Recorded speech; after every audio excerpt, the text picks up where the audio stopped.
Je m'étonne que vous vous détourniez si vite de celui qui vous a appelé par la grâce du Christ, pour passer à une autre bonne nouvelle, qui d'ailleurs n'en est pas une. Il y a seulement des gens qui vous troublent et qui veulent pervertir la bonne nouvelle du Christ.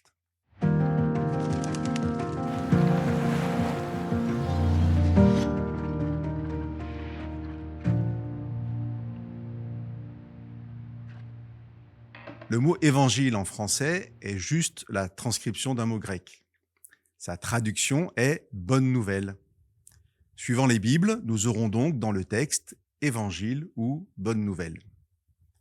Dans le passage que je viens de lire, la bonne nouvelle, c'est Dieu qui nous appelle par la grâce du Christ. Il est intéressant de lire dans le chapitre 2 de la lettre aux Éphésiens ce que Paul nous dit de cette grâce. C'est par grâce que vous êtes sauvés au moyen de la foi, et cela ne vient pas de vous, c'est le don de Dieu. L'Évangile, la bonne nouvelle, c'est donc Dieu qui nous invite, par la connaissance et l'œuvre de Jésus-Christ, à accueillir un salut entièrement gratuit, premier, total et efficace, et c'est ce salut défini ainsi qui s'appelle la grâce de Dieu. À la fin de ce chapitre 1 de la lettre aux Galates, Paul va parler de ses premières années de conversion, de son rapport avec les églises présentes en Judée. Dans ce chapitre 1, je vous lis le verset 23.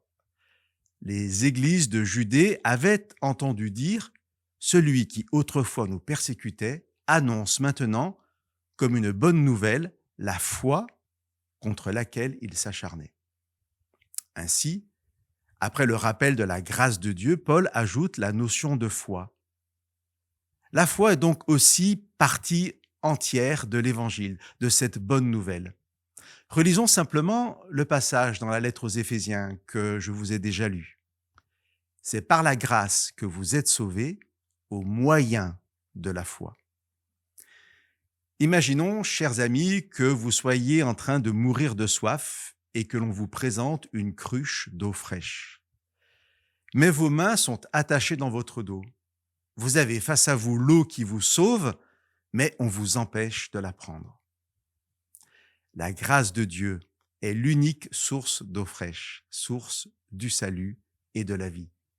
Et la foi est ce que Dieu nous donne pour prendre, pour saisir, pour accepter cette grâce. Dieu nous donne la foi comme des mains pouvant saisir la cruche d'eau, et comme des mains que personne, à part nous peut-être, ne pourrait lier dans notre dos. Enfin, chers amis, parce que c'est Dieu qui donne la foi, je peux vous dire que nous avons tous la foi. Nous l'avons, non pas parce que nous la ressentons, mais parce que Dieu nous l'a donnée comme le moyen pour saisir la vie, le salut, la grâce. Et c'est bien là les deux aspects de la bonne nouvelle. Un salut par la grâce de Dieu, entièrement gratuit, et une foi que chacun possède, car elle nous est donnée de Dieu pour que nous puissions saisir sa grâce.